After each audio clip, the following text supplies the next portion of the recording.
नमस्कार। आप सभी को सुस्वागतम, खुशामदी। जी हाँ, आज अंबेडकर जयंती 2023 भारतीय संविधान का पिता की 132वां जयंती पर यह डॉक्टर बाबा साहब भीमराव रामजी अंबेडकर का कुछ प्रेरक उदाहरण है।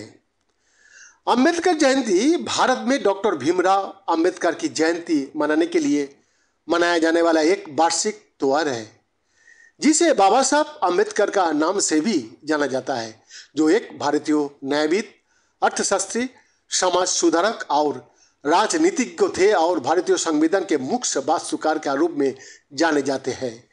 अंबेडकर जयंती हर साल 14 अप्रैल को मनाई जाती है, जो उनकी जयंती है, और इस दिन लोगों डॉक्टर बी.आर. अंबेडकर को फूल चढ़ाकर, मोमबत्तियां जलाकर और सांस्कृतिक कार्यक्रम आयोजित करने में बहुत प्रोत्साहित रहता है और उनका सम्मान करता है। ये कोई भारतीय राज्यों में एक सार्वजनिक अवकाश है और इस दिन सरकारी कार्यालय, स्कूल और कॉलेज बंद रहता है। दलित अधिकारों के चैंपियन और भारतीय संविधान की प्रमुख निर्माता डॉक्टर भीमराव रामजी अंबेडकर का जन्म 14 अप्रैल 1891 को मध्य प्रदेश के महू में हुआ था और हर साल बाबा साहब, जैसे कि उनकी अनुयायी प्यार से उनका आभार व्यक्त करने के लिए बुलाता है कि जयंती होता है। आज का स्वतंत्र भारत का निर्माण में उनके अनगिनत योगदानों का सम्मान करने के लिए अंबेडकर जयंती का रूप में मनाया जाता है। हिंदू धर्म में अछूत मानी जाने वाली महार जाति से ताल्लुक रखने वाले अंबेडकर ने 14 अक्टूबर 1956 को नागपुर में 5 लाख समर्थक के साथ धर्म का अध्ययन करने के बाद बौद्ध धर्म अपना लिया। उन्हें न केवल भारत में अस्पृश्यता के सामाजिक संकट को खत्म करने में उनके महान प्रभाव के लिए जाना जाता है, बल्कि देश में दलितों के उत्थान और सशक्तिकरण के लिए धर्म युद्ध का नेतृत्व करने के लिए भी जाना जाता है, क्योंकि उनका मानना था कि दलितों को कभी भी हिंदू धर्म में अपना अधिकार नहीं मिल सकता है। बचपन से अपनी महार जाति के कारण बौद्ध धर्म अपनाने से पहले डॉक्टर बी.आर. अंबेडकर ने आर्थिक और सामाजिक भेदभाव देखा और बाबा साहब का जीवन के गौरवान्वित करने वाली इन दर्दनाक अनुभवों में से अधिकांश को उन्होंने अपनी आत्मकथात्मक पुस्तक वोटिंग फॉर ए वीजा में लिखा है। 29 अगस्त 1947 को उन्हें स्वतंत्र भारत के संविधान के लिए संविधान मसौदा समिति का अध्यक्ष के रूप में नियुक्त किया गया था और स्वतंत्रता का बाद उन्हें भारत के कानून मंत्री के रूप में नियुक्त किया गया था। भारतीय संविधान लिखकर उन्होंने न केवल हिंदू शूद्रों के लिए जाति वंशवादियों का अनुकरण करने के लिए बनाए गए सामाजिक सम्मेलनों को तोड़ दिया, उनकी मानसिकता को बदल दिया और उन्हें शिक्षित करने और अपने अधिकारों के लिए लड़ने के आग्रह किया और सभी को समान अधिकार दिए, बल्कि हिंदू ब्राह्मणों का एकाधिकार को भी समाप्त कर दिया। क्षत्रिय और वैश्य, शिक्षा, सेना, व्यापार, सामाजिक मानकों में जो खुद को शुद्ध या अछूत से श्रेष्ठ मानते थे, पत्रिकाओं के प्रकाशन और दलित को अधिकारों के वकालत करने से लेकर भारत के राज्य की स्थापना में महत्वपूर्ण योगदान देने तक, भारतीय संविधान का मसौदा तैयार करने, भारतीय रिजर्व बैंक का नींव रखने वाले विचार को देने और महत्वपूर्ण भूमिका निभाने तक, लैंगिक समानता को बढ़ावा देने में डॉक्टर बी.आर. भीमराव अंबेडकर ने अपना अधिकांश जीवन सशक्त बनाने और दलितों के लिए आवाज उठाने के लिए समर्पित कर दिया था।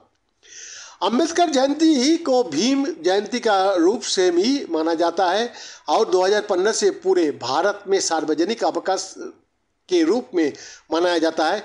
इस शुक्रवार यानी कि आज का दिन उनका 132वां जयंती पर यहाँ उनके कुछ प्रेरक उदाहरण है, क्योंकि हम अपनी प्रेरणा को बढ़ावा देने के लिए डॉक्टर बाबा साहब भीमराव रामजी अंबेडकर की स्थिति का स्मरण करता है।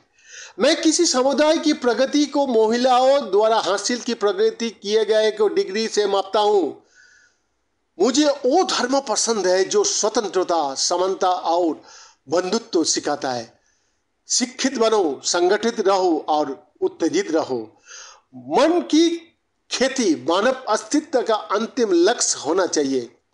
एक महान व्यक्ति एक प्रतिष्ठित व्यक्ति से इस मायने में अलग होता है कि वो समाज का सेवक बनने के लिए तैयार रहता है।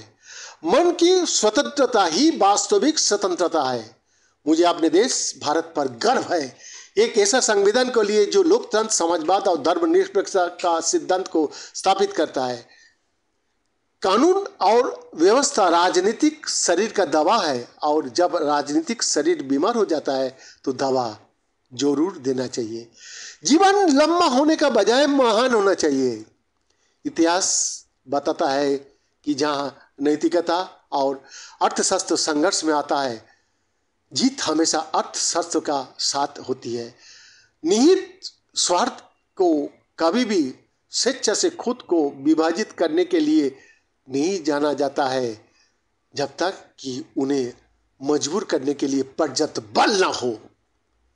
और आज हम लोग अंबेडकर जयंती में अंबेडकर भवन गए, वहाँ डॉक्टर गौतम अग्रवाल जी से बहुत बातचीत हुआ, जिन्होंने आज संविधान रचयिता का जयंती में जो लड़ाई लड़ रहा है एनिमी प्रॉपर्टी के लिए मुंबई में, आज का दिन में हम लोग चाहूँगा उनका आशा देश का कानून जरूर पूरा करेगा। बैद्यनाथ दास का एक्सक्लूसिव रिपोर्ट, दिल्ली।